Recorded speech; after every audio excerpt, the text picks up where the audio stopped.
Welcome to another episode of Regional Italian Cuisine. Of course, my name is Caterina Borsato, and on this program, we're going to be talking about some really funky winter warmers that as the weather is changing, of course, food should all be about satisfaction, heat, warmth, being comfortable. One of the things that, of course, are fundamental in Italian cuisine is brodo. Now, for us at home, that can mean a stock or a broth, a soup. What is it really? Well, I guess a brodo is somewhere in between a stock and a soup. So it can be used something that is on its own, of course, or used as a base for other dishes. It is the quintessential thing that, of course, all Italian kids grow up on. And every chef had their, version of this soup. Brodo for me, of course, it starts off with the types of meat you put in and the vegetables to extract the maximum flavour. And when we're going to be meeting our special guest tonight, she's going to take us through why she puts in certain cuts of meat, because you would often think, should you have a higher quality meat in a soup to give it more flavour, but no, because the better quality perhaps has less fat. So she's going to give us the rundown on making the perfect brodo, which will lead us into various courses. So let us meet with, of course, Antonella Bezzelli, my dear friend from Lombardia. Allora, viewers, I want to re-welcome, of course, Antonella, carissima, always my dear friend. Of course, Antonella is here with her husband Massimo at Assaggi Italiani in Melbourne. And, of course, these are the hands of tradition and experience, as I always say. Of course, Antonella is a little bit sad because she is going to be introducing a wonderful dish of the brodo, as I explained before.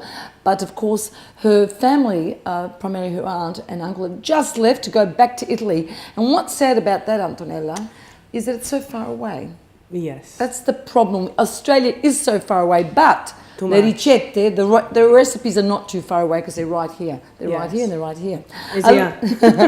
Now, Antonella, let's talk a bit about brodo. Brodo, something that I grew up on as well, but yours is a bit different, yes? Yes. The difference is all people can do brodo. Yes. But the brodo depend the family, depend The recipe. The recipe. My family long time ago started to do the brodo same.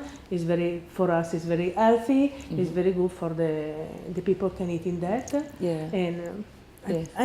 I like that. Yes.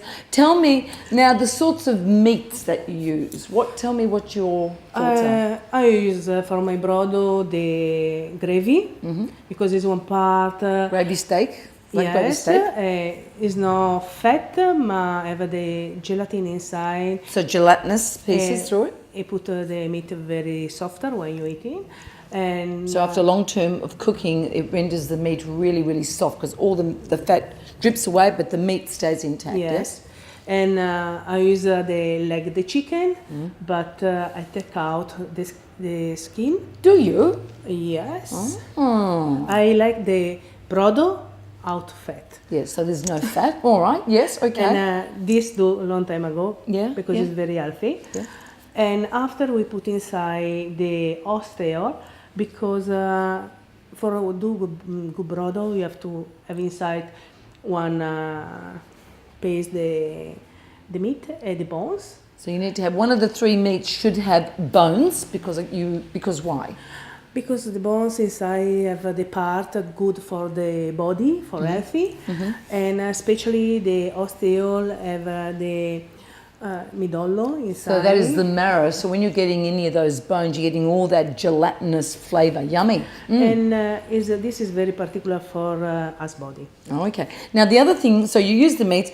Now with the vegetables, and we discussed this before, it's a little bit different. So you're Yes. putting carrots and celery? I put carrots, celery, and potato, And potatoes. and onion. Yeah, potatoes is unusual, isn't it? Yes. Yeah. But we use because this is very good and part the stock.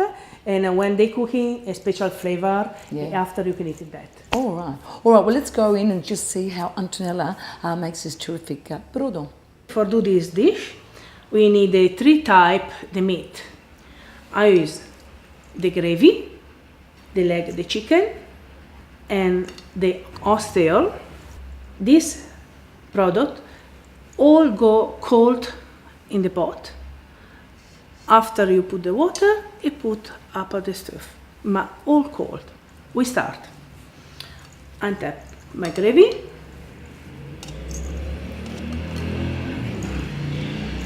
My ostiol. They let the chicken, I prefer take out the skinny because the stock come in not too fat. We can take the onion.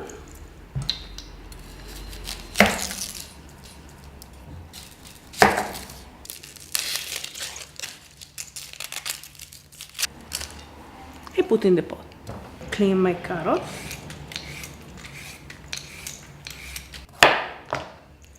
One.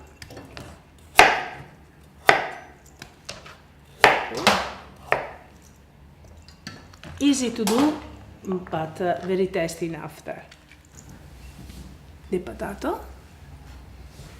For do my stock, I like use the Desiree potato.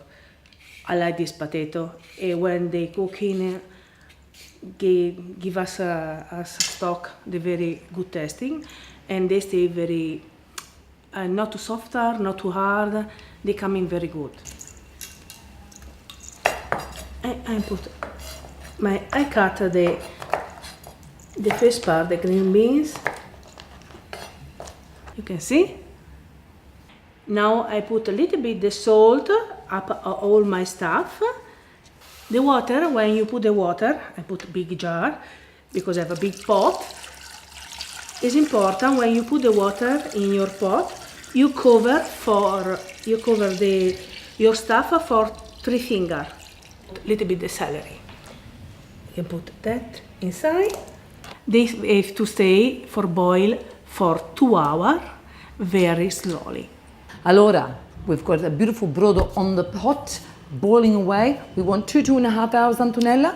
Yeah. And then we're going to get a short sponsors break. When we come back, Antonella is going to show us a really old-fashioned recipe, so simple, to make a pasta that she's going to put in the brodo.